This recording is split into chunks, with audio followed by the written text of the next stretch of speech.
Madrasah Kader Partai atau MKP digelar di Hotel Alinson, Desa Tugu Utara, Kecamatan Cisarua, Kabupaten Bogor, disambut baik oleh Ketua DPC P3 Eli Rahmat Yassin, terutama regenerasi Gen Z dan juga milenial. Partai berlambang Ka'bah ini dengan basis pemilih Gen Z atau milenial yang selama ini tidak diliriknya, malahan yang didominasi oleh Gen X atau usia 40 tahun ke atas. Meliriknya kaum Gen Z dan milenial kepada Partai Persatuan Pembangunan. Kita lebih banyak memilih di kaum Gen X yaitu 40 tahun ke atas.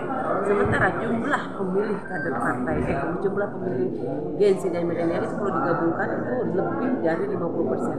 Untuk tingkat nasionalnya 56,8%. Untuk di Jawa Barat, untuk di Kabupaten Bogor itu angkanya sudah 2 kali lipat dari Gen X yang 40 tahun ke atas. Yang 40 tahun ke atas itu 1 juta lebih, tapi kalau itu 2 juta lebih. Nah ini yang menjadi keprihatinan kita karena ternyata kehilangan kita itu adanya di Gen Z di milenial.